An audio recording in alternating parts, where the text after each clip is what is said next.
205 ഇന്ത്യക്കാർ ഇപ്പോൾ അമേരിക്കയിൽ നിന്ന് നാട്ടിലേക്കുള്ള യാത്രയിലാണ്. എയറിലാണ്. അപ്പോൾ അവർ വരുന്നത് അവധി ആഘോഷിക്കാൻ വേണ്ടി നാട്ടിലേക്ക് വരുന്നതൊന്നുമല്ല. നേരെ മറിച്ച് പുതുതായി അവിടെ ഒരു പ്രസിഡന്റ് ചുമതലയേറ്റിട്ടുണ്ട്, ഡൊണാൾഡ് ട്രംപ്. അദ്ദേഹം കുടിയേറ്റക്കാരാണ്, അനധികൃത കുടിയേറ്റക്കാരാണെന്ന് കണ്ടെത്തിയതിനെ തുടർന്ന് നാട്ടിലേക്ക് പറഞ്ഞയക്കുന്നതാണ്. സൈനിക വിമാനത്തിലാണ് അവരെ പറഞ്ഞയക്കുന്നത്. 205 ഒതുങ്ങുന്നില്ല. 18,000 അനധികൃത കുടിയേറ്റക്കാർ ഇന്ത്യയിൽ നിന്ന് അവിടെ എത്തിയിട്ടുണ്ട് എന്നാണ് അമേരിക്കയുടെ കണക്ക്. അതിൽ 5,000 പേരെ ഇപ്പോൾ കണ്ടെത്തിക്കഴിഞ്ഞു. അവരെയും ഉടൻ ഇങ്ങോട്ടേക്ക് അയക്കും. തുടർന്ന് ബാക്കിയുള്ളവരെയും അയക്കും.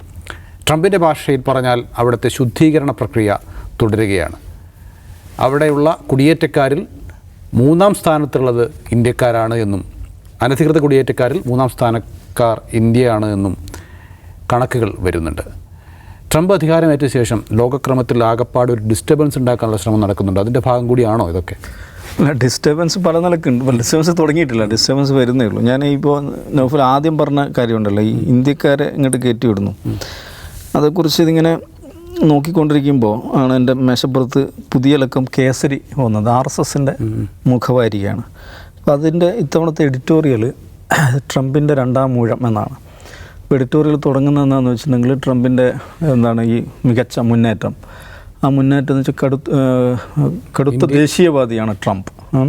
അപ്പോൾ ദേശീയവാദത്തിനെതിരായിട്ട് യൂറോപ്പ് ആകെ വലിയ ആശയങ്ങളൊക്കെ പറഞ്ഞുകൊണ്ടിരിക്കുന്ന കാലത്ത്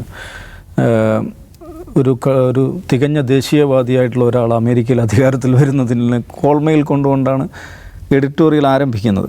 അപ്പോൾ അതങ്ങനെ പോയിട്ട് പിന്നെ പറയുന്നൊരു കാര്യം എന്ന് വെച്ചിട്ടുണ്ടെങ്കിൽ അറേബ്യൻ മത സാമ്രാജ്യത്വ അധിനിവേശം യൂറോപ്പിൻ്റെ ആകെ ഉയർന്ന ജനാധിപത്യ മാനവിക മൂല്യങ്ങളെ അട്ടിമറിച്ച് തുടങ്ങിയിരിക്കുന്നു എന്ന തിരിച്ചറിവാണ് കുടിയേറ്റ നിയമങ്ങൾ കർശനമാക്കുവാൻ ട്രംപിനെ പ്രേരിപ്പിക്കുന്നതാണ്.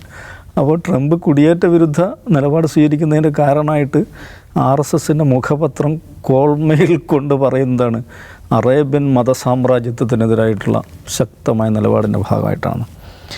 അങ്ങനെ അമേരിക്കയിൽ ജനിക്കുന്ന ആർക്കും സ്വാഭാവികമായി പൗരത്വം ലഭിക്കുന്ന ജന്മാവകാശ പൗരത്വം ട്രംപ് എടുത്തു കളഞ്ഞിരിക്കുകയാണ്. അനധികൃത കുടിയേറ്റക്കാർ പെരുകി അമേരിക്കയുടെ സംസ്കാരവും പാരമ്പര്യവും വരെ അപകടത്തിലാക്കിയേക്കാം എന്ന തിരിച്ചറിവിൽ നിന്നാണ് ട്രംപ് ഇത്തരമൊരു നിലപാടെടുക്കാൻ നിർബന്ധിതനായത്. എന്ന് പറഞ്ഞാൽ ട്രംപിൻ്റെ മൈ ഫ്രണ്ട് ചെയ്തുകൊണ്ടിരിക്കുന്ന ഈ കുടിയേറ്റ വിരുദ്ധ സമീപനത്തെ അതിനെ അഭിനന്ദിക്കുകയാണ്, അതിൻ്റെ മഹത്വം വാഴ്ത്തുകയും അതിനെ സൈദ്ധാന്തികവൽക്കരിക്കുകയും ചെയ്യുകയാണ് ഇന്ത്യ ഭരിക്കുന്ന പ്രസ്ഥാനത്തിൻ്റെ മുഖപത്രം. അപ്പോൾ ഇവിടെ തന്നെ നമ്മൾ കാണേണ്ട കാര്യം എന്ന് വെച്ചിട്ടുണ്ടെങ്കിൽ ഈ അനധികൃത കുടിയേറ്റമല്ല, കുടിയേറ്റക്കാർ പെരുകുന്നത് അമേരിക്കയുടെ സംസ്കാരവും പാരമ്പര്യവും അപകടത്തിലാക്കുന്ന ട്രംപ് കാണുകയാണത്രേ. അമേരിക്കയുടെ സംസ്കാരവും പാരമ്പര്യവും എന്താണ്? വന്നു ചേർന്ന് വരും. ഈ ട്രംപ് എന്ന് പറഞ്ഞ ആളാരാണ്? ട്രംപിൻ്റെ അച്ഛനും അമ്മയും കുടിയേറ്റക്കാരാണ്. 1-ാം ഭാര്യയും 3-ാം ഭാര്യയും കുടിയേറ്റക്കാരാണ്. അപ്പോൾ ഈ അമേരിക്കയുടെ സംസ്കാരവും പാരമ്പര്യം എന്ന് പറഞ്ഞാൽ കുടിയേറ്റം എന്ന് പറയുന്നത് അതൊരു സെറ്റിലർ കൊളോണിയൽ പ്രൊജക്റ്റാണ് അമേരിക്ക എന്ന് പറയുന്നത്.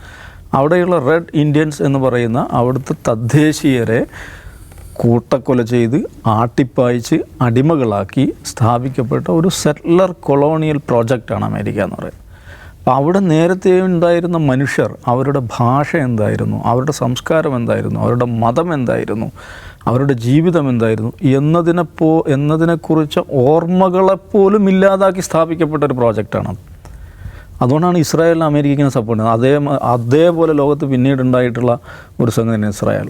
ഈ പലസ്തീൻ ഇസ്രായേൽ സംഘർഷത്തിൻ്റെ ഏറ്റവും വലിയൊരു അതിൻ്റെ ഒരു പ്രാധാന്യം എന്ന് പറയുന്നത് ലോകത്ത് ഒരു പ്രോജക്റ്റ് 70 വർഷമായിട്ടും ഫിനിഷ് ചെയ്യാൻ നിങ്ങളുടെ ഈ പ്രോജക്റ്റ് ഞങ്ങൾ ഫിനിഷ് ചെയ്യാൻ സമ്മതിക്കത്തില്ല എന്ന് ഈ 75 വർഷം ഒരു ജനത പറഞ്ഞുകൊണ്ടിരിക്കുന്നത്. അപ്പോൾ ഞാൻ പറഞ്ഞു വെച്ചാൽ അമേരിക്കയെ സംബന്ധിച്ചിടത്തോളം ഇങ്ങനെ പല മട്ടിലും പല ഭാഗത്തു നിന്ന് കുടിയേറിയ ആളുകൾ ഉണ്ടാക്കിയെടുത്ത ഒരു രാജ്യമാണത്. ആ ഒരു രാജ്യത്ത് ഈ പ്രസിഡന്റ് ട്രംപിൻ്റെ ഇലക്ഷൻ കാലത്ത് നോക്കുക, അദ്ദേഹത്തിന് വേണ്ടിയിട്ട് ഏറ്റവും കൂടുതൽ നമ്മുടെ നാട്ടിൽ സംസാരിച്ചത് ആരാണ്? ഒന്ന് സംഘികളാണ്, ക്രിസംഖികളാണ്. ഇന്നിപ്പോൾ വിമാനം നൗഫൽ പറഞ്ഞില്ല, ഇന്ത്യയിലേക്ക് വിമാനം പോകുന്നു. വേറെയും ഒരുപാട് രാജ്യത്തേക്ക് വിമാനം പോയിട്ടുണ്ട്. എവിടെയൊക്കെയാണ് പോയത്? പെറു, ഗ്വാറ്റിമാല, പിന്നെ എവിടെയൊക്കെയാണ്? ഹോണ്ടുറാസ്. എല്ലാം ലാറ്റിൻ അമേരിക്കൻ ക്രിസ്ത്യൻ രാജ്യങ്ങളാണ്, അല്ലെങ്കിൽ കത്തോലിക്ക ഭൂരിപക്ഷ രാജ്യങ്ങളാണ്.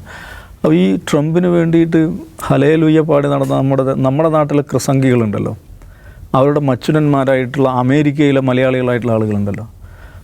ഇദ്ദേഹം ആരെ കയറ്റിയേക്കുന്നത്? കേസരി പറഞ്ഞതുപോലെ അറേബ്യൻ മത സാമ്രാജ്യത്വം സ്ഥാപിക്കാൻ വേണ്ടിയിട്ട് പോയ ആളുകളെയല്ല കയറ്റിവിടുന്നത്. എന്ന് പറഞ്ഞാൽ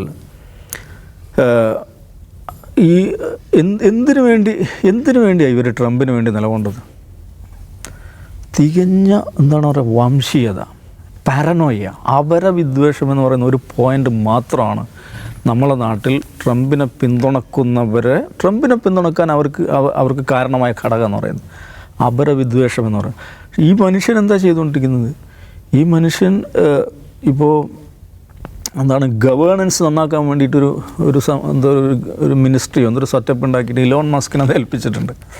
ഇലോൺ മസ്ക് ഒന്നാമതായി മുമ്പ് പരിപാടി തുടങ്ങിയത് തന്നെ നാസി സല്യൂട്ട് കൊടുത്തുകൊണ്ട്. അതിലൊക്കെയുള്ള വൈരുദ്ധ്യങ്ങൾ ആലോചിക്കണം.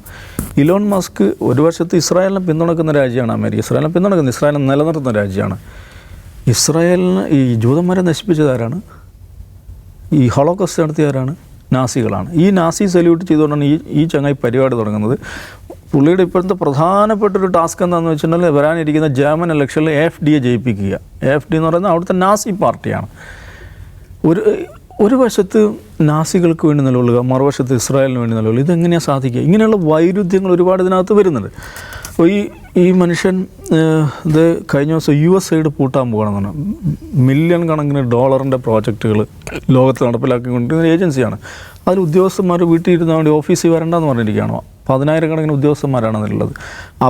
അവരിൽ 100 കണക്കിന് ആളുകൾക്ക്, അവരുടെ പ്രധാനപ്പെട്ട തസ്തികകളിൽ ഇരിക്കുന്ന ആളുകൾക്ക് അവരുടെ ആക്സസ്, ലാപ്ടോപ്പ് ആക്സസ്, അക്കൗണ്ട്, അവരുടെ വർക്ക് അക്കൗണ്ടിന് ആക്സസ് നിഷേധിക്കപ്പെട്ടിരിക്കുകയാണ്. ഒരു ചുമ്മാ ഇരിക്കുകയാണ്. അവർക്ക് അവരുടെ ലാപ്ടോപ്പ്, അവരുടെ വർക്ക് സ്റ്റേഷനിൽ ലോഗിൻ ചെയ്യാൻ അവർക്ക് പറ്റുന്നില്ല.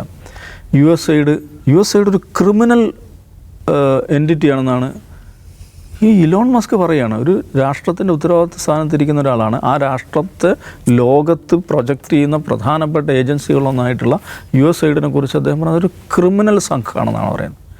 ഇന്നിപ്പോൾ വാർത്തകൾ വരുന്നുണ്ട്, UN റൈറ്റ്സ് കൗൺസിൽ ഉണ്ടല്ലോ, മനുഷ്യാവകാശങ്ങൾക്ക് വേണ്ടിയുള്ള UN റൈറ്റ്സ് കൗൺസിലിൽ നിന്ന് പിൻവാങ്ങാൻ പോവുകയാണ്. WHO നിന്ന് പിൻവാങ്ങാൻ പോവുകയാണ്. യുനർവ എന്ന് പറഞ്ഞാൽ ഏറ്റവും പഴക്കമുള്ള ഒരു പെർട്ടിക്കുലർ ജിയോഗ്രഫിക്ക് വേണ്ടിയുള്ള UN-ൻ്റെ ഒരു മനുഷ്യാവകാശം, ഒരു ചാരിറ്റി ആമാണ് യുനർവ. പലസ്തീൻ പ്രദേശങ്ങളിൽ യുനർവയ്ക്ക് വേണ്ടിയുള്ള ഫണ്ടുകൾ അത് നേരത്തെ കട്ട് ചെയ്തിട്ടുണ്ട്. ആ ബാൻ എക്സ്റ്റെൻഡ് ചെയ്യാൻ പോവുകയാണ്. ഇങ്ങനെ പറഞ്ഞു നിൽക്കുന്നുണ്ടെങ്കിൽ ഇതെന്താ സംഭവിക്കുന്നതെന്ന് വെച്ചാൽ, ഒരു നൗഫൽ പറഞ്ഞ ഒരു ഡിസ്റപ്ഷൻ, ഒരു ഗ്ലോബൽ ഡിസ്റപ്ഷൻ വരും. അതിനിടയിലാണ് ഈ പറയുന്ന ടാരിഫ് കാനഡയ്ക്ക്, മെക്സിക്കോയ്ക്ക്, ചൈനയ്ക്ക്, യൂറോപ്യൻ യൂണിയനിൽ ഇതൊക്കെ ടാരിഫ് കൊണ്ടുവരാൻ പോകണമെന്ന് പറയുന്നു. ഇദ്ദേഹം കൊണ്ടുവന്നാൽ ഞങ്ങളും പണി തുടങ്ങുമെന്ന് യൂറോപ്പ് പറയുന്നു. ഫ്രാൻസ് അതിശക്തമായ ഭാഷയെല്ലാം പ്രതികരിച്ചിരുന്നു. ചൈന പ്രതികരിക്കുന്നു. ഒരു ഗ്ലോബൽ ഡിസ്റപ്ഷൻ വരികയാണ്. ഇത് അമേരിക്കക്ക് ഗുണമാണെന്ന് ചോദിച്ചാൽ, അമേരിക്ക ഇങ്ങനെ പോവുകയാണെങ്കിൽ ഒരു രാജ്യം എന്നുള്ള നിലയ്ക്ക് അത് ഇത്രയും കാലം നിലനിന്ന അടിസ്ഥാനപരമായ കുറേ മൂല്യങ്ങളുണ്ട്, ഒരു മെക്കാനിസമുണ്ട്, ഒരു സ്റ്റൈൽ ഓഫ് ഗവേണൻസ് ഉണ്ട്. ഇതിനെല്ലാം ഡിസ്റപ്റ്റ് ചെയ്യാണ്. അമേരിക്ക 51 രാജ്യങ്ങളായി വിഘടിക്കപ്പെടുമോ എന്ന് പോലും ആശങ്കിക്കുന്ന രാഷ്ട്രീയ നിരീക്ഷകരുണ്ട്. ഒരു ആന കരിമ്പിൻ തോട്ടത്തിൽ കയറുക എന്ന് പറയില്ലേ, അതേമാതിരി ഒരു ഭരണാധികാരി, അയാൾ നിയമിച്ച മറ്റൊരു ആ മനുഷ്യനാണെങ്കിൽ ഏതെങ്കിലും നിലക്ക് ജനാധിപത്യ പ്രക്രിയയിലൂടെ വന്നതല്ല, സെനറ്റിൻ്റെയോ കോൺഗ്രസിൻ്റെയോ ഏതെങ്കിലും നിലക്കുള്ള വെറ്റിംഗ് ഉള്ള ഒരു പണിയല്ല ചെയ്തുകൊണ്ടിരിക്കുന്നത്. ഇന്ന് തോന്നുന്നത് നാളെ ചെയ്യുന്ന, അടുത്ത നിമിഷത്തിൽ ചെയ്യുന്ന ഒരു ഭ്രാന്തൻ ഇതുമായിട്ട് പോവുകയാണ്. അപ്പോൾ നമ്മൾ കാണേണ്ട ഒരു കാര്യം, ഈ 2ാം ലോക മഹായുദ്ധത്തിന് ശേഷം അല്ലെങ്കിൽ ഐക്യരാഷ്ട്രസഭ രൂപീകരിക്കപ്പെട്ടതിന് ശേഷം നിലനിൽക്കുന്ന ഒരു ലോകക്രമമുണ്ട്. അതിൻ്റേതായ പരിമിതികൾ, പ്രശ്നങ്ങൾ ഒക്കെയുണ്ട്. അത് അടിസ്ഥാനപരമായിട്ട് തന്നെ ഒരു അനീതിയുടെ ഒരു ഘടന അതിനകത്തുണ്ട്. ഈ സ്ഥിരാംഗങ്ങൾ, വീറ്റോ പവർ എന്നൊക്കെ പറയുന്ന ജനാധിപത്യ വിരുദ്ധമായിട്ടുള്ള അനീതിയുടെ ഒരു ഘടനയുണ്ട്. പക്ഷെ അങ്ങനെയൊക്കെയാണെങ്കിലും ഇന്നത്തെ ഒരു ലോകക്രമത്തെ നിലനിർത്തുന്നതിൽ ത്രെഡായി നിൽക്കുന്ന ഒരു സ്ഥാപനമാണത്. അങ്ങനെ ഒരു പ്രത്യേകതരമായ മെക്കാനിസത്തിലൂടെയാണ് ലോകം പോയിക്കൊണ്ടിരിക്കുന്നത്. അതിനകത്ത് ഈ ലോകഘടനയ്ക്കാണ് ഡിസ്റപ്ഷൻ വരുന്നത്. അല്ലാതെ അമേരിക്കക്ക് മാത്രമായിട്ട്, അല്ലെങ്കിൽ ഇന്ത്യക്ക് മാത്രമായിട്ട്, ലാറ്റിൻ അമേരിക്ക മാത്രമായിട്ട്, മെക്സിക്കോക്കും കാനഡയ്ക്കും മാത്രമായിട്ട് ഒന്നും പ്രശ്നം ഉണ്ടാവുന്നുള്ളതല്ല. നിലവിലുള്ള ലോകഘടനയിൽ ഒരു ഡിസ്റപ്ഷൻ വരികയാണ്. വലിയ തോതിലൊരു ടർബുലൻസ് സംഭവിക്കാൻ പോവുകയാണ്. അത് എൻഡ് ഓഫ് ദ ഡേ ഒരു കലങ്ങിത്തെളിയ എന്ന് പറഞ്ഞ പരിപാടിയില്ലേ, ആ ഒരു കലങ്ങിത്തെളിയിലേക്ക് കാര്യങ്ങൾ എത്തിക്കുമെന്നാണ് ഞാൻ വിചാരിക്കുന്നത്. എന്ന് പറഞ്ഞാലും നമ്മളിപ്പോൾ നിലനിൽക്കുന്ന ഒരു ലോകക്രമം അമേരിക്ക എല്ലാവരും എന്താണ് സ്വമേധയായോ അല്ലെങ്കിൽ നിർബന്ധിക്കപ്പെട്ടോ ബഹുമാനിക്കുകയും അമേരിക്കൻ കേന്ദ്രീകൃതമായൊരു ലോകക്രമത്തിനൊത്തങ്ങ് പോവുകയാണ് ചെയ്യുന്നത്. ഇപ്പോൾ ഇന്ന് നമ്മൾ പത്രങ്ങളെടുക്കുമ്പോൾ പത്രങ്ങളുടെ പ്രധാന വാർത്ത എന്താണ്? രൂപയുടെ മൂല്യം വീണ്ടും ഇടിഞ്ഞു. രൂപയുടെ മൂല്യം വീണ്ടും ഇടിഞ്ഞതിൻ്റെ നൗഫലിൻ്റെ കൈകളിലും രൂപയ്ക്ക് എന്തോ സംഭവിച്ചോ? ഒന്നും സംഭവിച്ചില്ലല്ലോ. പിന്നെ എന്താണ് മൂല്യം ഇടിഞ്ഞു എന്ന് പറയുന്നത്? As against dollar. നമ്മൾ ഡോളറുമായിട്ട് കമ്പയർ ചെയ്യുമ്പോൾ ആണ് നൗഫലിൻ്റെ കൈയുള്ള പൈസക്ക് മൂല്യം കുറയുന്നത്. അപ്പോൾ നൗഫലിൻ്റെ കൈയുള്ള പൈസയുടെ മൂല്യം നിശ്ചയിക്കുന്നത് ആരാണ്? അമേരിക്കൻ ഡോളറാണ്. ഇതാണ് ഈ ലോകക്രമം എന്ന് പറയുന്നത്. അതെന്താണ് അങ്ങനെ എന്ന് ചോദിച്ചു കഴിഞ്ഞാൽ അങ്ങനെയാണ്. അപ്പോൾ അങ്ങനെ ഒരു നേതൃസ്ഥാനം, അത് ശരിയായ രീതിയാണോ തെറ്റായ രീതിയിലാണോ വേറെ ചർച്ച. ഒരു നേതൃസ്ഥാനത്ത് നിൽക്കുന്ന ഒരു രാജ്യമാണ് അമേരിക്ക. ഗ്ലോബൽ ലീഡർഷിപ്പിൽ നിൽക്കുന്ന ഒരു രാജ്യമാണ്. അവർക്ക് മറ്റേത് രാജ്യത്തേക്കാൾ അധിക ഉത്തരവാദിത്തമുള്ള രാജ്യമാണ്. അങ്ങനെ അധിക ഉത്തരവാദിത്തമുള്ള രാജ്യമാണ് ഇങ്ങനെ എന്താ പറയുക, ചൈൽഡിഷ് എന്ന് പറയാൻ പറ്റില്ല, കുട്ടികൾ ഈ ജാതി ഭ്രാന്തമായിട്ടുള്ള നടപടികളുമായിട്ട് ഭ്രാന്തമായിട്ടുള്ള സമീപനമായിട്ട് പോകുന്നത്. അപ്പോൾ ഇത് വ്യാപാര രംഗത്ത്, സാമ്പത്തിക രംഗത്ത് വലിയ ഡിസ്റപ്ഷൻ, വലിയ പ്രശ്നങ്ങളുണ്ടാക്കും.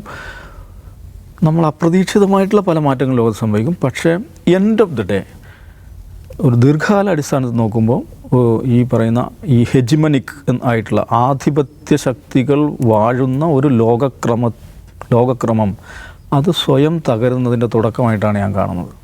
പക്ഷേ നമ്മൾ ആദ്യം ട്രംപ് അധികാരത്തിൽ വന്ന സമയത്ത് അന്ന് ഈ പറയുന്ന പ്രശ്നങ്ങൾ, ലോകക്രമത്തിലുണ്ടാക്കുന്ന ചെറിയ ചെറിയ പ്രശ്നങ്ങളൊന്നും വല്ലാതെ ഉണ്ടായിരുന്നില്ല. നേരെ മറിച്ച് അതോടൊപ്പം തന്നെ അദ്ദേഹം പല രാജ്യങ്ങളും, അഫ്ഗാനിസ്ഥാനിൽ നിന്ന് സൈന്യത്തെ പിൻവലിച്ചു, ഇറാഖിൽ നിന്ന് സൈന്യത്തെ പിൻവലിച്ചു, അങ്ങനെ തുടങ്ങിയ കാര്യങ്ങളൊക്കെ ചെയ്യുകയും ചെയ്തു. അങ്ങനെയുള്ള ട്രംപ് അല്ല ഇപ്പോൾ എന്ന് അദ്ദേഹം നേരത്തെ തന്നെ പ്രഖ്യാപിക്കുകയും ചെയ്തിട്ടുണ്ട്. അപ്പോൾ ഈ നേരത്തെ ദാവൂദ് സൂചിപ്പിച്ച പോലെ വലിയ വലിയ രാജ്യങ്ങൾ തകർന്നു പോയ ചരിത്രം ലോകത്തുണ്ട്. അങ്ങനെ ഒരു തകർച്ചയിലേക്കുള്ള ഒരു തുടക്കം എന്ന രീതിയിലൊക്കെ നമുക്കിതിനെ ആഗ്രഹിക്കാവും. നമ്മൾ ഒരു തെരഞ്ഞെടുപ്പിൽ നമ്മുടെ വൈകാരികതയുടെ പേരിൽ ഒരു മനുഷ്യനെ, അദ്ദേഹം പ്രതിനിധാനം ചെയ്യുന്ന രാഷ്ട്രീയ പാർട്ടിയെ നമ്മുടെ രാജ്യത്തിന് ഉതകുന്നതാണോ നമ്മുടെ ഭാവിക്ക് ഉതകുന്നതാണോ എന്ന് ശരിയാവണ്ണം പരിശോധന നടത്താതെ കേവലമായ വൈകാരികതയുടെ പേരിൽ വോട്ട് ചെയ്താൽ, അയാൾ പറയുന്ന വംശീയതയുടെ പേരിൽ വോട്ട് ചെയ്താൽ, അയാൾ പറയുന്ന അപരവെറുപ്പിൻ്റെ പേരിൽ മാത്രം ആവേശത്തിൽ വോട്ട് ചെയ്താൽ അത് അവസാനം നമുക്ക് തന്നെ പണിയാകുമെന്ന് ലോകത്തോട് പറയാൻ കഴിയുന്ന ഒരു ജനത കൂടിയാണല്ലോ നമ്മൾ. ഇപ്പോൾ നരേന്ദ്രമോദി വലിയ തോതിലുള്ള പ്രഖ്യാപനങ്ങൾ നടത്തുകയും കഴിഞ്ഞ ലോക്സഭാ തെരഞ്ഞെടുപ്പ് അദ്ദേഹം പ്രസംഗിച്ച വർഗീയതയ്ക്ക് കണക്കില്ലെന്ന് നമുക്കറിയാം. അദ്ദേഹം വീണ്ടും തിരഞ്ഞെടുക്കപ്പെട്ടു. പക്ഷേ 10 വർഷമായി നരേന്ദ്രമോദി അധികാരത്തിലിരിക്കുമ്പോൾ അടിസ്ഥാനപരമായി ജനങ്ങൾക്ക് എന്താ കിട്ടുന്നത്? ജനങ്ങൾക്ക് തൊഴിലില്ല എന്നുള്ളതാണ് പ്രശ്നം. ഇപ്പോഴും ആഗോള മാർക്കറ്റിലെ എണ്ണ വില നോക്കുക, 84 രൂപയ്ക്ക് ഇവിടെ എണ്ണ വയ്ക്കാൻ പറ്റും. എത്ര രൂപയ്ക്ക് നമുക്ക് കിട്ടുന്നത്? 105 രൂപ കൊടുക്കണം കേരളത്തിൽ 1 ലിറ്റർ പെട്രോൾ കിട്ടണമെങ്കിൽ. അപ്പോൾ നമുക്കിവിടെ തൊഴിലില്ല, സാധനങ്ങൾക്ക് കൊടിയ വിലയാണ്, പെട്രോളിന് വിലയാണ്, ടാക്സ് എന്ന് പറഞ്ഞാൽ സകലയിടത്തും ടാക്സാണ്. കിട്ടുന്ന ശമ്പളത്തിന് ടാക്സ് കൊടുക്കണം, പുറത്ത് പോയി കടയിൽ സാധനം മേടിച്ച ടാക്സ് കൊടുക്കണം, നമ്മൾ ഹോട്ടലിൽ നിന്ന് ഭക്ഷണം കഴിച്ച ടാക്സ് കൊടുക്കണം, ടാക്സോട് ടാക്സാണ്. അപ്പോൾ എന്താണ് ഈ പറയുന്ന വൈകാരിക തീഷ്ണത പ്രസംഗിക്കുകയും അപരവിദ്വേഷം പ്രസംഗിക്കുകയും ചെയ്യുന്ന ആളുകൾക്ക് ആവേശത്തോടെ വോട്ട് ചെയ്യാൻ പോയാൽ എന്തായിരിക്കും നാടിന് സംഭവിക്കുക എന്നത് അമേരിക്കക്കാർ മനസ്സിലാവുന്നു. എങ്ങനെയാണ്? ഇപ്പം 3 രാജ്യങ്ങളിൽ നിന്നുള്ള തീരുവ കൂട്ടുകയാണ് ഇറക്കുമതിക്കുള്ളത്, മറ്റൊന്ന് കുറച്ച് ഹോൾഡ് ചെയ്തിരിക്കുകയാണ്. ചൈനയുടെ ഇപ്പം നിലനിർത്തി തിരിച്ചിരിക്കുന്നു. എന്ന് വെച്ചാൽ ആ രാജ്യങ്ങളിൽ നിന്ന് സാധനങ്ങളുടെ മുഴുവൻ വില കൂടുകയാണ്. ഈ വില കൂടുന്നതിൻ്റെ ആദ്യത്തെ അനുഭവം ആർക്കാ കിട്ടുക? അമേരിക്കയിലെ സാധാരണ മനുഷ്യന്മാർ കൂടിയ പൈസയ്ക്ക് സാധനം മേടിക്കണ്ടേ? അപ്പോൾ ആഭ്യന്തര മാർക്കറ്റിൽ അമേരിക്കയ്ക്ക് അകത്തു പോലും വലിയ പ്രത്യാഘാതം ഉണ്ടാക്കുകയാണ് ഈ മനുഷ്യൻ പ്രഖ്യാപിക്കുന്ന രാഷ്ട്രസ്നേഹപരം എന്ന പേരിലുള്ള മണ്ടൻ തീരുമാനങ്ങൾ. അത് നമ്മൾ കാണണം. അപ്പോൾ ഇതാണ് വൈകാരികതയ്ക്ക്, ഒരു അപരവിദ്വേഷത്തിന്, നൈമിഷികമായ ഇത്തരം സംഗതികളുടെ പേരിൽ നമ്മൾ വോട്ടും കൊണ്ട് പോയാൽ സംഭവിക്കാൻ പോകുന്നത് എന്താണെന്നുള്ളത് രണ്ടാമത്തെ പാഠമാണ് ഇതെന്ന് കാണണം. അമേരിക്കയിൽ നിന്ന് കുറേ മനുഷ്യർ തിരിച്ചു വരികയാണ്. സത്യത്തിൽ നമുക്ക് അവരോട് സഹതാപമുണ്ട്. കാരണം അവർ നല്ല ജീവിതം തേടിപ്പോയവരാണ്, സമാധാനം ആഗ്രഹിച്ചു പോയവരാണ്, സന്തോഷം ആഗ്രഹിച്ചു പോയവരാണ്, ആരോഗ്യകരമായ ഒരു സൊസൈറ്റിയെ ആഗ്രഹിച്ചു പോയവരാണ്. അവരെ ഒന്നും തെറ്റു പറയാൻ പറ്റില്ല. ഏറ്റവും കൂടുതൽ ആളുകൾ ഇപ്പോൾ നോക്കൂ, ഞാൻ അധികാരത്തിൽ വന്നാൽ ലോകത്ത് പലയിടങ്ങളിലായി കുടിയേറിപ്പോയിരിക്കുന്ന ഇന്ത്യക്കാർ ഇന്ത്യയിലേക്ക് തിരിച്ചുള്ളവർ പലായനം തുടങ്ങും, എല്ലാവർക്കുമുള്ള ഒരു സ്വർഗ്ഗഭൂമി അതിനെ മാറ്റാൻ പോകുന്ന 2014 മോദി ക്യാമ്പയിൻ ചെയ്തത്. 10 വർഷം കഴിഞ്ഞതിന് ശേഷം നോക്കുകയാണെങ്കിൽ കഴിഞ്ഞ സാമ്പത്തിക വർഷം 9,000 പേരാണ് അമേരിക്കയിലേക്ക് കടക്കാനുള്ള ശ്രമത്തിനിടെ അനൗദ്യോഗികമായി കടക്കാനുള്ള ശ്രമത്തിനിടെ പിടിക്കപ്പെട്ടത്. കടന്നുപോയവർ വേറെയുണ്ട്. അപ്പോൾ അമേരിക്കയിലെ ഭൂരിപക്ഷവും ഗുജറാത്തികളാണ്. ഗുജറാത്തിൽ നിന്നുള്ള മനുഷ്യരാണ് എന്നത് പ്രത്യേകം കാണണം. അവിടെ പ്യൂർ റിസർച്ചിൻ്റെ കണക്ക് പറയുന്നത് 7.5 ലക്ഷം പേരെങ്കിലും ശരിയാമണ്ണ ഒരു ഓഡിറ്റ് നടത്തിയാൽ എന്താ പറയുന്നത് പുറത്താക്കാൻ കഴിയുന്ന തരത്തിലുള്ള ഇന്ത്യക്കാർ താമസിക്കുന്നുണ്ട് അമേരിക്കയിൽ നിന്നാണ്. ഇപ്പോൾ കുറച്ച് പേരെ അവർ ലിസ്റ്റ് ചെയ്തിട്ടുള്ളൂ. 7 ലക്ഷത്തോളം ആൾക്കാർ അവിടെ താമസിക്കുന്നുണ്ട്, അവരെ പുറത്താക്കാൻ കഴിയുന്നതാണ്. അപ്പോൾ ഇവിടെ നിന്ന് പോകുന്ന മനുഷ്യർ എന്തിനു പോകുന്നതാണ്? ഇതൊരു വാഗ്ദത്ത ഭൂമിയാണ്, സ്വർഗ്ഗഭൂമിയാണെങ്കിൽ ഇവിടെ നിന്ന് പോകുന്ന മനുഷ്യർ പോകുന്നതിനെക്കുറിച്ച് ആലോചിക്കണ്ടേ? നമ്മൾ വീണ്ടും ആലോചിക്കേണ്ട കാര്യം നമ്മൾ ഈ കിടന്ന് ഒച്ച വയ്ക്കുന്ന പോലെയല്ല യാഥാർത്ഥ്യമെന്നാണ്. ട്രംപ് അധികാരത്തിൽ വരാൻ വേണ്ടി പൂജ നടത്തുകയും വലിയ ഹോമകുണ്ടങ്ങളിൽ എന്തൊക്കെ പറഞ്ഞ് എന്താ പ്രാർത്ഥനാ പുഷ്പങ്ങൾ അർപ്പിക്കുകയും ചെയ്യുന്ന ഒരുപാട് പേരെ നമ്മൾ കണ്ടു. ആ ട്രംപ് അധികാരത്തിൽ വരുമ്പോൾ എന്താ സംഭവിക്കുന്നത് എന്ന് കാണും. ഇന്ത്യക്കാരോടൊന്നും നമ്മൾ വേറൊരു രാജ്യത്തെ ഒരു എക്സ്ട്രീമിസം പറയുന്ന മനുഷ്യരോട് നമ്മളിവിടെ ഇരുന്ന് നമ്മുടെ മുസ്ലിം വിരോധത്തിൻ്റെ പേരിലും അപരവിദ്വേഷത്തിൻ്റെ പേരിലും കൈയടിക്കാൻ പോകും. ആത്യന്തികമായി അവർക്ക് അവരുടെ കാര്യങ്ങൾ മാത്രമേ ഉള്ളൂ. അവരുടെ രാജ്യത്തിൻ്റെ ഉന്നമനമല്ലാതെ മറ്റൊരു പദ്ധതിയില്ല മനസ്സിലാക്കണം. നമ്മളും അവർ തിരസ്കരിക്കപ്പെടും. ഇപ്പോൾ ഇസ്രായേലിനെ പിന്തുണച്ചുകൊണ്ട് വലിയ രംഗത്ത് വരുന്ന ഒരു ഗ്രൂപ്പ് ഓഫ് ആളുകളെ നമ്മളിവിടെ കാണുന്നില്ലേ? ശരിക്കും ഇവിടുത്തെ ആൾക്കാരോട് അവിടെ പോയി ഇസ്രായേൽക്കാർ നേരിട്ട് സംസാരിക്കുകയാണെങ്കിൽ അവർക്ക് പരമപുച്ഛമാണ് ഈ പിന്തുണക്കാരോട്. മതപരമായി പോലും അവർക്ക് യോജിപ്പില്ല. പക്ഷേ അവർ വിചാരിക്കുന്നത് ഞങ്ങളെല്ലാം ഒന്നാണെന്ന മട്ടിലാണ്. ഇതുപോലെയാണ് ട്രംപിനെ പിന്തുണയ്ക്കുമ്പോൾ ഉണ്ടാകുന്നതിൻ്റെ പ്രശ്നം. അതാണ് നമ്മൾ ഒരു വശത്ത് കണ്ടുകൊണ്ടിരിക്കുന്നത്. അപ്പോൾ അതുകൊണ്ട് ഇന്ത്യക്കാർ മടങ്ങി വരേണ്ടി വരുന്ന മനുഷ്യരോട് നമുക്ക് സഹതാപമുണ്ട്, സങ്കടമുണ്ട്. പക്ഷേ ഇത് എന്താണ് ഒരുപാട് പാഠങ്ങൾ തരുന്നുണ്ടെന്നാണ്. ഇപ്പോൾ നേരത്തെ ദാവൂദ് കേസരിയുടെ ഭാഗം വായിച്ചു, അതിനകത്ത് പറഞ്ഞത് എന്താണ്? അതായത് അമേരിക്കയിൽ ജനിച്ചു എന്നതുകൊണ്ട് മാത്രം അമേരിക്കക്കാരാവുന്നില്ല എന്ന വളരെ നിർണായകമായ തീരുമാനം എടുത്തിരിക്കുന്നു. അത് അവിടെ സംഭവം 10,000, 2,000, 3,000 ഇന്ത്യക്കാരെ തിരിച്ചു കയറ്റി വിടുന്നതല്ല പ്രശ്നം. ഇവിടെ അതിനെ എങ്ങനെ പ്രയോഗവൽക്കരിക്കുക, ഇവിടെ എങ്ങനെ മെസ്സേജ് കൊടുക്കാം? ഇവിടെ ജനിച്ചു എന്നതിൻ്റെ പേരിൽ ഇവിടുത്തുകാരായിട്ട് കുറേ ആൾക്കാർ ജീവിക്കുന്നുണ്ട്. അവരിവിടുത്തെ സംസ്കാരത്തെയും പാരമ്പര്യത്തെയും തകർക്കുകയാണ്. അവരെ പുറത്താക്കുന്ന നടപടി. പണ്ട് ഇറ്റലിയിൽ പോയി മുസോളിനിയെ കണ്ടിട്ട് മനോഹരമായ നിലപാട് സ്വീകരിക്കുന്നു. അവരുടെ പാരമ്പര്യത്തെ സംരക്ഷിക്കാൻ, കടന്നുകയറ്റക്കാരെ പുറത്താക്കാൻ. ജർമ്മനിയിലെ ഹിറ്റ്ലറുടെ വംശശുദ്ധീകരണ പദ്ധതിയെ പിന്തുണച്ചുള്ള ഹിന്ദുത്വ ആശയത്തിൻ്റെ പഴയ ആൾക്കാരെ നമുക്കറിയാം. അതുപോലെ ഇപ്പോൾ കേസരി വീണ്ടും എഴുതുകയാണ്. അവിടെ ജനിച്ചു എന്നതിൻ്റെ പേരിൽ അവകാശം പറഞ്ഞ് മണ്ണിൻ്റെ അവകാശം പറഞ്ഞ് നിൽക്കുന്ന ആൾക്കാരെ പുറത്താക്കിക്കൊണ്ട് അമേരിക്കയുടെ പാരമ്പര്യവും സംസ്കാരവും രക്ഷിക്കാനുള്ള ട്രംപിൻ്റെ നീക്കത്തെ നമ്മൾ മാതൃകാപരമായി കാണണമെന്ന് പറയുന്നത്. ഇവിടെ നമുക്കതിങ്ങനെ പ്രയോഗവൽക്കരിക്കാം. അവിടെ നിന്ന് കുറേ ആൾക്കാർ കയറ്റി അയക്കപ്പെടുന്നതിനെക്കുറിച്ച് അവർ ബോധേഡല്ല. അങ്ങനെ ഇന്ത്യൻ ജനത ലോകത്തെല്ലായിടത്തും പോയി ഖ്യാതി ഉണ്ടാക്കണം, എല്ലായിടത്തും നിൽക്കണം എന്നൊന്നും അവരുടെ പ്രശ്നമല്ല. ആഭ്യന്തര രാഷ്ട്രീയത്തിൽ ഇതിനെങ്ങനെ പ്രയോഗവൽക്കരിക്കാം, അതിന് തെരഞ്ഞെടുപ്പ് രാഷ്ട്രീയത്തിൽ നേട്ടം ഉണ്ടാക്കാം, അതിനെക്കുറിച്ച് മാത്രമേ അവരാലോചിക്കുന്നുള്ളൂ. രണ്ടാമത്തേത് ട്രംപ് ഉണ്ടാക്കുന്ന ഈ പ്രശ്നമാണ്. അത് ഈ വ്യാപാര മേഖലയിലെ പ്രശ്നം എന്ന് പറയുന്നത് നിശ്ചയമായും അമേരിക്കക്കകത്ത് വലിയ കുഴപ്പമുണ്ടാക്കാൻ പോകുന്ന ഒന്നാണ്. അതുകൊണ്ട് തന്നെയാണ് ഇപ്പോൾ ഓൾറെഡി അവർ 2 രാജ്യങ്ങളുടെ ഹോൾഡ് ചെയ്ത് കഴിഞ്ഞിട്ടുണ്ട്. ചൈനീസ് ഉൽപ്പന്നങ്ങൾ ഇപ്പോഴും ടാക്സ് കൂട്ടിക്കൊണ്ടുവരാൻ ശ്രമിക്കുന്നത് അവിടുത്തെ ഇലക്ട്രോണിക്സ് വിപണി അടക്കം കാര്യമായി ബാധിക്കാൻ പോകുന്ന ഒരു സംഗതിയായിരിക്കും. അതിനെങ്ങനെയാണ് ഇവർ മറികടക്കാൻ പോവുക? ലോങ് ടേമിൽ ഇനിയിപ്പോൾ ചൈനീസ് ഉൽപ്പന്നങ്ങൾ വേണ്ടതില്ല എന്ന് അവിടുത്തെ ലോക്കൽ മാർക്കറ്റ് തീരുമാനിക്കുന്നു. അവർ വേറെ രാജ്യങ്ങളിലെ ഓപ്റ്റ് ചെയ്യുന്നതൊക്കെ പോയാൽ ഒരു ഘട്ടം കഴിയുമ്പോൾ ചൈനയും ബുദ്ധിമുട്ടുമായിരിക്കും. അവരുടെ ലോങ് ടേം പ്ലാൻ അതായിരിക്കും. ചൈനീസ് ഉൽപ്പന്നങ്ങളെ ഒഴിവാക്കിക്കൊണ്ട് അവരുടെ ആഭ്യന്തര മാർക്കറ്റ് വികസിക്കട്ടെ, ഇവിടെ കൂടുതൽ ഇൻവെസ്റ്റ്മെൻറ്റും ഇവിടെ കൂടുതൽ ഇന്നോവേഷൻസും വരട്ടെ എന്നൊക്കെയുള്ള വലിയ പ്ലാനാവും. പക്ഷേ അവിടെ ഇൻഫ്ലേഷൻ കൂടുന്നെന്നും വില കൂടുന്നുവെന്നും പച്ചക്കറിക്ക് പോലും വില കൂടുന്നുള്ളതാണ് അടിസ്ഥാന യാഥാർത്ഥ്യം. അപ്പോൾ ഇത് ഇന്നലെ നമ്മൾ സംസാരിച്ച വിഷയം, അതായത് ഭ്രാന്തനാശയങ്ങൾ വിളിച്ചു പറയുന്ന ആൾക്കാരുടെ കൂടെ ദേശീയത, അപരവിദ്വേഷം എന്നിവകൊണ്ട് നമ്മൾ റാലിയായി പോയാൽ അവർ നമ്മളെ ബാക്ക് പേപ്പേഴ്സ് കൊണ്ടുപോകുന്ന പോലെ കുഴി കൊണ്ടിടും. യെസ്. ഏതായാലും ആ 205 യാത്രക്കാർ ഇന്ത്യയിലേക്ക് എത്തിച്ചേരുമ്പോൾ വിമാനമിറങ്ങിയ ശേഷം അവർ മിക്കവാറും മാധ്യമങ്ങളുമായി സംസാരിക്കും. ആ വാക്കുകൾക്ക് ലോകം കാതോർക്കുകയാണ്. അതേതായാലും ചരിത്രത്തിൽ രേഖപ്പെടുത്തും എന്നുള്ള കാര്യവും ഉറപ്പാണ്.